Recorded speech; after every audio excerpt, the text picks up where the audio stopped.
Recently, I bought myself a X100T for a couple of specific trips, and one recently was a trip through Tibet. Now I want to give my opinion on the camera and also talk about some of the reasons why I bought the camera and see if those ideas held up in reality.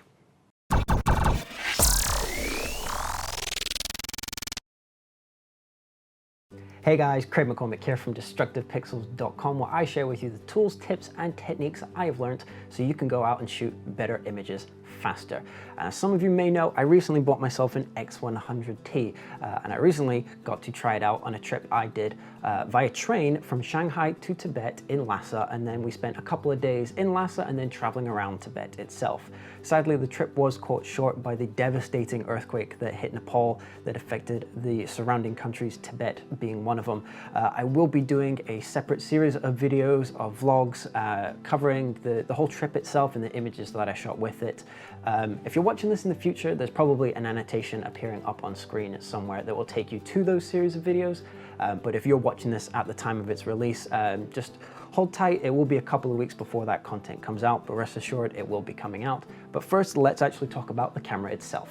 So this isn't going to be a big thorough review of the X100T. This is really just going to be my thoughts and opinions on it since I've used it thoroughly for a week and a half, 2 weeks straight. So I'm going to be covering some of the things I do really like about the camera, but I also want to cover some of the things that I don't like as much about it. So with that being said, let's jump in and start talking about the pros.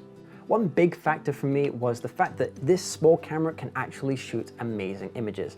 Well, it might not be that small. It's actually a little bit bigger than it really is right now because it's got a grip on it that I actually bought from PhotoMadd in the UK, and I'll put a link to that in the description. But needless to say, this little camera can shoot amazing images, and I have really been impressed with it.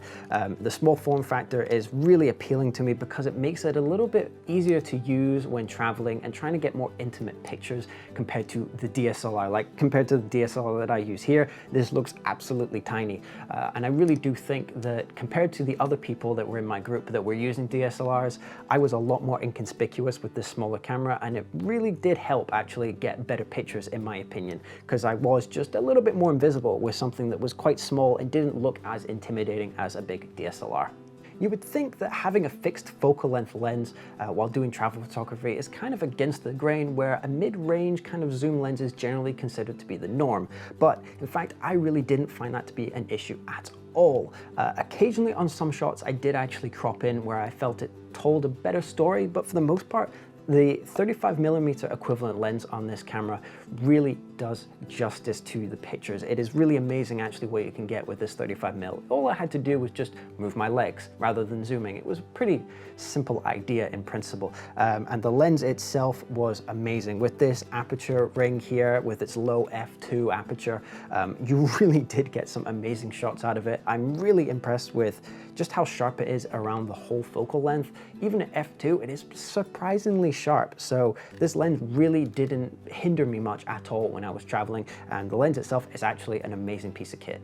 Something that made me really want to buy this camera when it was first announced was that they actually announced in conjunction with it a film simulation called Classic Chrome. Now, the X100 series have included multiple different film simulations before, but this is the first time that they've tried to simulate another company's film simulation. Basically, what they are simulating is Kodachrome from Kodak, and I have been a big lover of that film for a long time, ever since seeing Steve McCurry's work. He has an amazing color depth to it, and it's slightly desaturated in blue, and I've loved it for a long time. So when I heard that they had Classic Chrome, I was 100% on board with buying this camera. And I actually originally intended to shoot this trip pretty much entirely in Classic Chrome. But very quickly, I actually fell in love with the Velvia film simulation. Go figure, I guess the landscape guy can't really hide from the fact that he likes bright, vibrant, saturated images. It only took a little bit less than a day, I would say, before I ended up shooting exclusively in Velvia for the entire trip, and I don't regret it one bit because I love the film simulations on this camera. The Classic Chrome is great, but for this trip I exclusively used Velvia because I thought it fit the whole situation a lot better. Coming from a camera that only has an optical viewfinder, I quickly fell in love with this camera's EVF. It was crazy to see all the changes in settings I was doing actively just happen within the EVF. I very quickly fell in love with the EVF and pretty much exclusively shot with it throughout the entire trip. I really didn't even touch the optical viewfinder much at all. One of my favorite features of the EVF was actually when you're using film simulations, because it actually shows those inside the EVF itself, which is crazy to me because it means you can get a much closer idea of what the shot is going to look like. And it's now a feature I really wish I had on my big DSLR. Credit where credit's due, this camera is built extremely well. It actually took a couple of knocks during the trip where it just got bashed around a little bit, and it really doesn't have any marks at all, apart from a couple of cosmetic scuffs along the metalwork. It's really got nothing wrong with it after that. With a camera like this, you kind of run the risk sometimes of making it feel like it can't stand up to some abuse, while also having to maintain that balance of not feeling too heavy or bulky. So the Fuji engineers have really done a good job here of making a camera that is small, but is actually feels really sturdy in your hands and actually feels strong, but doesn't actually feel bulky. And that is a pretty difficult balance to get. So I really have to give credit to them with this. It is built extremely well. This might seem like an odd thing to be excited about, but when you're traveling and access to power outlets are limited, I love the fact that this camera is able to charge via a USB port. I usually bring a couple of USB power bricks with me anyway, so having the ability to charge the camera via a USB brick here is a great benefit, especially when you really just don't have access to power regularly. This isn't going to be your main form of charging the camera because it is a little bit slow compared to a power outlet, but it's great to have that option, especially, as I said, if you're going to be traveling and you just don't have access to power sources. This is going to be really necessary, especially with that bad battery life. So speaking of battery life, let's go on to the cons. And the first one is a very obvious one that many people know, and that is the battery life of these X100 series cameras is not great. I've had many times where I took my camera out of my bag where it showed 3 or 2 bars, and within a few moments or a few minutes of shooting, it dramatically dropped down and eventually just would die altogether. The batteries are particularly unreliable and don't last very long. And even though I had spare batteries with me, I actually bought 3 batteries with me on the trip, the 2 here and the one that's in the camera, plus all the USB packs, and I still sometimes ended up going out shooting and then having my camera die mid-shoot because I'd have to leave all my gear and things in the bus. I think I can probably attribute that to simply being so used to my DSLR having much more battery life than the small cameras, because these cameras, especially my 5D3, the battery lasts quite a long time. So it's kind of having to get used to constantly thinking about the battery life of this. It's something I will be thinking about more in the future. But if you're thinking about getting this camera, definitely pick up a couple more batteries because the battery life on these is not great. Maybe it was because I kept shoving this camera in my bag sometimes, maybe being a little bit violent with it. That's probably not the right word, but one thing I did find was that this power switch up here at the top can get knocked to be turned on really quite easily.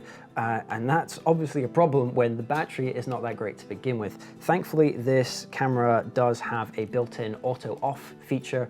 I'm pretty sure that's so it can maintain as much battery life as possible for the known problems that this has with battery. But it's a weird thing where I was just putting it in my bag sometimes and I'd pull it out of my bag and I'd find that it would already be switched on. And that was kind of frustrating, really. I don't think it would have been that much of a drain on battery, again, because I said it had that auto turn off feature. If it's not used for like 2 or 3 minutes, you can change it. There's multiple different options available, and I just left it on standard 2 minutes or whatever. But it just feels like bad design in a way. I understand why it's up here at the top. Maybe, again, I'm just used to the power switch being really hard to accidentally turn on my big DSLR. So this one is just something I'm gonna have to get used to, maybe be a little bit more careful with. As I said earlier, I think this camera might be on the tad small side for me, which is kind of funny to me because I don't have particularly big hands. Because I remember when I first got this camera in the US, before I had this grip on it, I was holding it like I would any other of my DSLRs, and I actually found that my finger would sometimes get into the frame and I'd have this blurry flesh-colored tone thing at the bottom of the image where my finger would go over it, simply because I don't think my hand had a place to go. So I'm glad I got this grip for it. It is a great grip. Again, I'll put it in the description below where I got it. It's from a company called PhotoMadd in the UK. And it's great because it just allowed me to have a little bit of a wider grip on it, because I do think it is a little bit on the small side. But again, I'm not going to complain about it being small because it means it's just a little bit lighter. So my final con for this camera is actually related to the EVF. As much as I do love this EVF, it can be a little bit deceiving when it comes to high contrasting dynamic range situations.